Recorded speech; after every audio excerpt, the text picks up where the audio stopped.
Ladles and jelly spoons, welcome back to the Retro Roundup here on Kohigh Mathy's YouTube channel, broadcasting live via videotape from the Orbital Broadcast Bunker, Britain's first and only airborne subterranean studio. We're taking a proper nostalgic dive into the games of days gone by. With me as always are...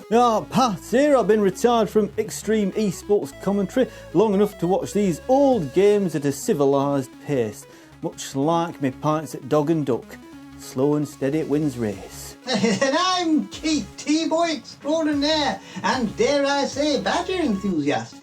Whilst I may not know a joystick from a joy buzzer, I know a good cup of Earl Grey when I taste one. Yeah, this one isn't very good. Now, August 1995, 30 years ago, it was quite a month for gaming. We had two absolute crackers hitting the shelves. First up, Fade to Black from Delphine Software, the sequel to Flashback that nobody asked for, but everybody got anyway.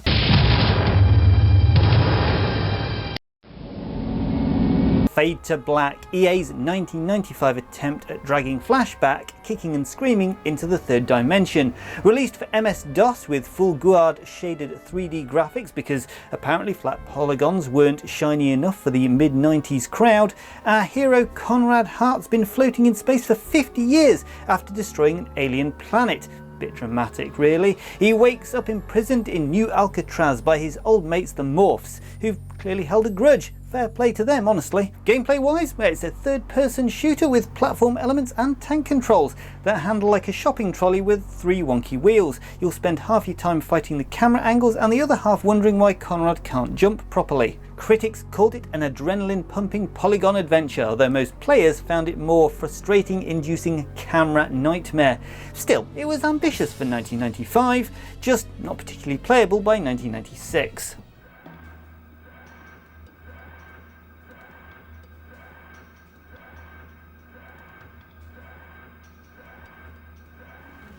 The game that tried to turn a perfectly good 2D platformer into 3D nightmare, like trying to turn a bicycle into a helicopter. Technically possible, but you'll probably crash and burn. That's harsh, but fair. Fade to Black featured full 3D shaded graphics, which was cutting edge stuff for 1995. Now, you played as Conrad Hart 50 years after the events of Flashback, breaking out from a lunar prison called New Alcatraz. Lunar prison? Oh god, sounds dreadful. No proper tea making facilities in space, I'd imagine. Oh my god, speaking of which, did you know that tea was first brought into Britain in the 1660s by a Portuguese princess, Catherine of Braganza? Fascinating stuff. Yeah, more fascinating than the camera angles in this game, Keith, I can tell you that. They were more twisted than the pretzel factory. Got it made Tomb Raider look like a masterclass in user-friendly design. And yeah, speaking of masterclass, we also got Super Mario World 2 Yoshi's Island. Now, this was Nintendo firing on all cylinders. Beautifully hand-drawn art style, innovative gameplay mechanics, and enough charm to make you forget about the crying baby Mario sound effects.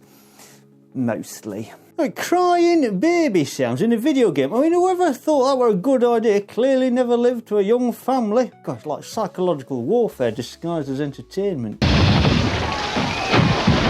Super Mario World 2, only on the Super NES. Right then, Super Mario World 2, Yoshi's Island, Nintendo's masterpiece that said stuff your fancy pre-rendered graphics and went with hand-drawn crayon art instead. Lovely. So it should come as no surprise that Super Mario Land 2 Yoshi's Island appears in book 1001 Video Games You Must Play Before You Die by Tony Mott, the absolutely fantastic editor of Edge magazine. Now, I happen to know that Mr. B has actually played this one. So, you know, only 1,000 to go. Now, story goes like this. Evil Magikoopa Chemic nicks baby Luigi from delivery stalk because apparently kidnapping infants is perfectly acceptable villain behaviour.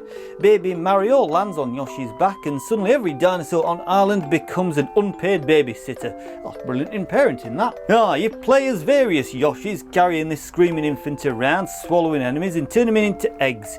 Flutter jumping, ground pounding, the full works. It's like extreme charm minding with power-ups. Critics absolutely loved it, called it one of the best platformers ever made. I can't argue with that, though I must say after years of commentating teenagers having tantrums, watching baby Mario cry when he falls off Yoshi felt remarkably familiar. Smashing game though, mind you.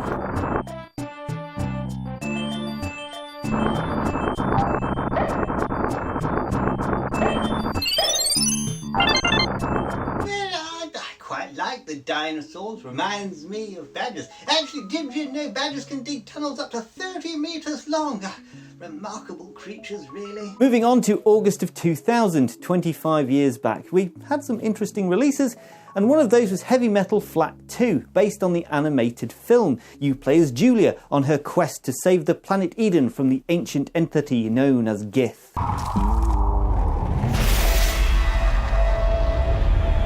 Now then, Heavy Metal Flat 2, released in the year 2000 for personal computers. It was developed by Ritual Entertainment, though I must confess I initially thought it was about some sort of elaborate tea ceremony involving metal spoons.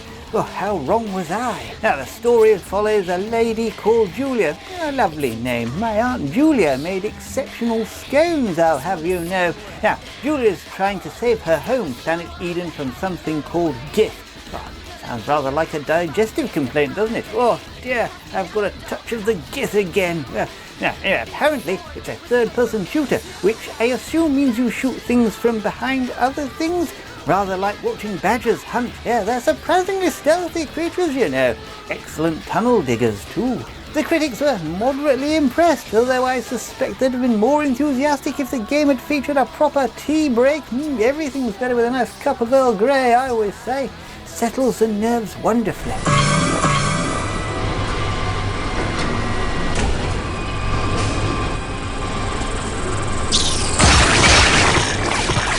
Heavy metal and video games, a combination that sounds brilliant in theory but usually ends up like a cover band playing at a wedding. Technically competent but missing that special something. And then in 2000 we also had the big one, Dragon Quest VII, Fragments of the Forgotten Past. Developed by Heartbeat and Art Brazier, published by Enix for the PlayStation, this massive JRPG wouldn't hit North American shelves until 2001. Dragon Quest. Now that sounds adventurous. I prefer my quest to involve finding the perfect blend of tea leaves, personally. Much less dangerous than fighting dragons.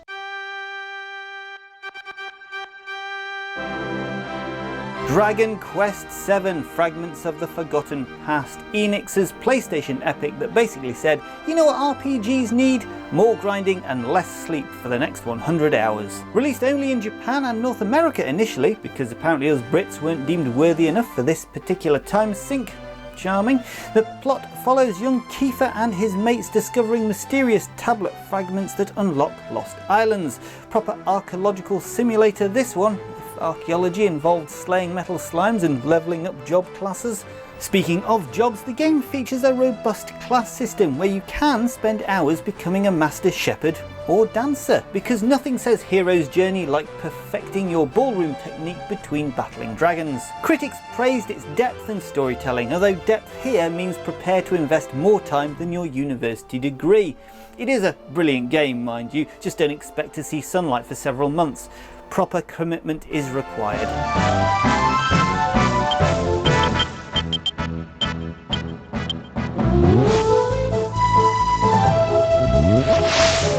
Well lads, I hate to say it, but I don't actually think it's in here. Dragon Quest VII was about as long as a cricket test match and 100 hours more, you know, if you completed any side quests, and well, that's longer than a lot of my marriages lasted. It became the best-selling game in Japan, selling 4.6 million copies. Someone clearly appreciated the commitment required, but we wouldn't know over here in Britain because it wasn't released in PAL territories until 2016. 4 million people with that much free time? My word, that's more dedication than my daily badger watching. Speaking of big moves, August 2000 also saw some major industry shake-ups. THQ acquired Volition and Ubisoft snapped up Red Storm Entertainment. Corporate takeovers in video games, that's like watching your local pub get bought up by a chain.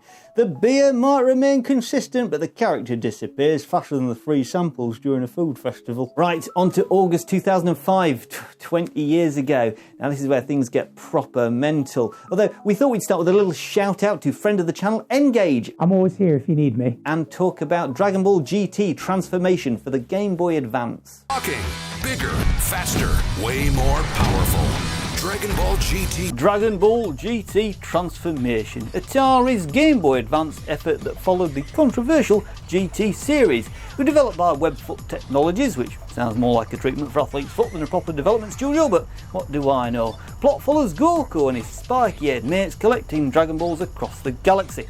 Standard Dragon Ball fare. Punch things, shout loudly, transform into something with even spikier hair. It's like watching a particularly violent air gel commercial. Side-scrolling beat-em-up action with special moves that require more button combinations than opening till at Dog and Duck on a busy Friday night. You can play as Goku, Vegeta or other characters whose names sound like exotic vegetables.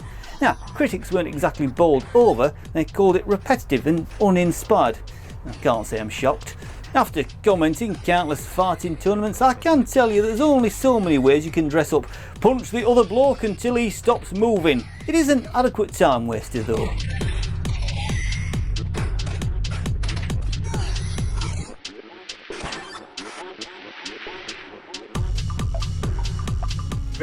Dragon Ball. Is there anything like lawn bowls? I'm much better at these traditional ball games, I must say. Not quite, Keith, but we also had Geist on the GameCube. Now, that was proper clever. You played as a disembodied spirit possessing objects and people. It's a brilliant concept from N-Space and Nintendo. Possessing people in a video game? Oh, finally a realistic portrayal of what it's like dealing with customer services. Oh, I'm so sorry. I'm not myself today. I've been possessed by corporate policy. 7 minutes. I can hear you, CR2. Do you read me? Geist, yes, released for the Nintendo GameCube and it was developed by N-Space. Geist is German for ghost, you know, though I initially wondered if it was some sort of speciality herbal tea. Shows how much I know about these modern contraptions. Now, the story involves a chap who gets killed. That's rather unfortunate, and becomes a spirit who possesses various objects and people. It reminds me of my late Uncle Herbert, who claims that his spirit would possess the teapot after he passed. It has made brewing rather awkward at family gatherings. Apparently, you float about possessing everything from laboratory equipment to security guards. Rather like how a proper English breakfast blend will possess your entire morning routine. Now, your badgers are excellent at possession too, you know. I mean, they can completely take over a garden if you're not careful. Now, critics found Geist intriguing, but flawed. Now, a bit like my first attempt at Earl Grey blending. Showed promise, it needed refinement, and definitely benefited from practice and patience.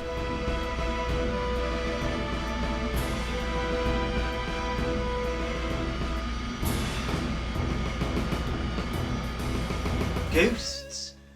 Oh, that reminds me of the time I thought I saw a ghost in the tea room. Turned out just to be the steam from the kettle. Embarrassing, really. Now, 2015, just 10 years ago, but already feeling pretty nostalgic. August was packed with industry news. Gamescom happened in Cologne, Remedy Entertainment celebrating 20 years, Google launching YouTube Gaming, and PAX Prime hitting Seattle. YouTube Gaming, because regular YouTube wasn't quite addictive enough. Like adding extra caffeine to coffee. Some things don't need improving. But the real stars were two PlayStation exclusives that are turning 10 years old this year. First up, everyone's gone to the Rapture from the Chinese Room, a beautifully haunting exploration of a small English village where everyone's mysteriously vanished. I don't know if anyone will ever hear this. It's all over.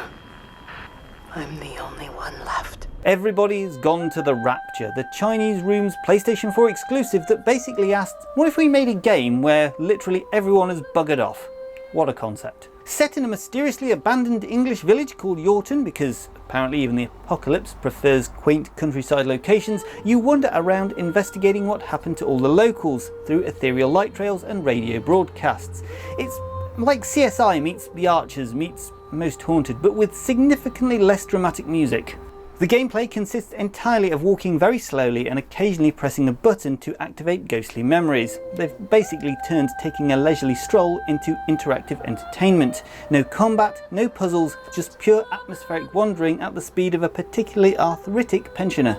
Critics praised its stunning visuals and haunting atmosphere, although many questioned whether Walking Simulator constitutes actual gaming, which is a fair point. I mean, it's essentially a digital countryside ramble with supernatural undertones. There's data coming through faster than I can encode it. I've already lost 2 processors. They keep burning out. Please, I love you. You need to get out of there. It's not safe. Everyone's gone to the Rapture, you say? Oh, sounds like what happens in my tea room when there's a good cricket match on the telly. More like what happens to a northern town when the last pub closes, eerily quiet and mysteriously depressing. Although I suspect the real mystery in those villages are where they've hidden the decent pubs. The game used mysterious floating orbs of light to guide players through scenes showing how events unfolded. It was revolutionary environmental storytelling. Right, now environmental storytelling, it's just a fancy way of saying wander around slowly and piece things together yourself. Well, like detective work for people who found detective work too energetic. And then we had Until Dawn from Supermassive Games. 8 young people trying to survive on Blackwood Mountains when their lives are threatened. Proper horror cinema meets interactive choices.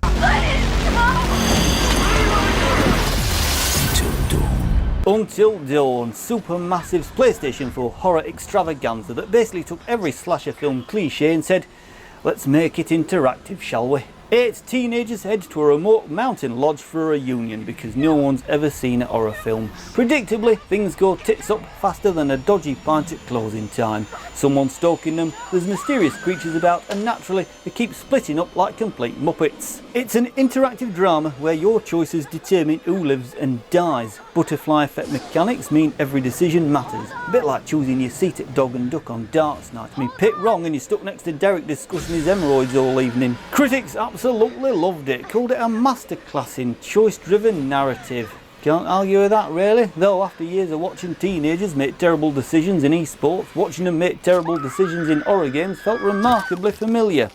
It is, however, smashing entertainment mind.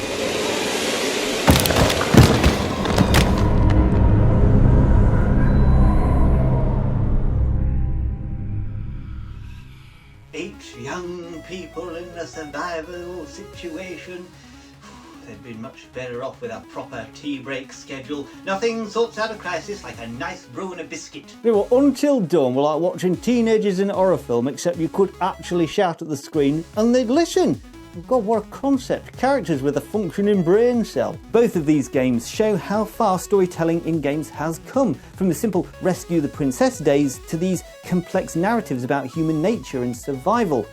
And that, I think, marks the end of our trip through August's greatest hits from the last 30 years. From Fade to Black's ambitious 3D fumblings to Everyone's Gone to the Rapture's masterful environmental narrative. Oh, it is amazing to see how far we've come really, from games that barely worked to games that worked perfectly but still somehow make us question our very life choices. Progress! Of sorts. I must say, Chaz, it's been absolutely delightful to be back, although I still maintain the best entertainment involves a proper brew. Did you know, for instance, there's badgers are omnivores? They'll eat almost anything, rather like retro enthusiasts with old games. Yeah, and if you've enjoyed this nostalgic ramble through gaming history, do us a favour, see if you can hit that like button faster than Keith can dodge a pint being spilled at Dog and Duck. And of course, don't forget to share this with your chums. Sharing is caring after all, just like sharing tea and biscuits. Makes everything better. Most importantly, please do subscribe to Kai Mathy's YouTube channel for more retro roundups and more trips down memory lane. We'll be back next month diving into September's finest retro offerings, and until then, keep your consoles warm and your memories warmer. And remember, if these old games have taught us anything, it's that no matter how far technology advances, you'll still spend most of your time wandering around looking for the right button to press. Cheers everybody. Now, time for my afternoon tea break.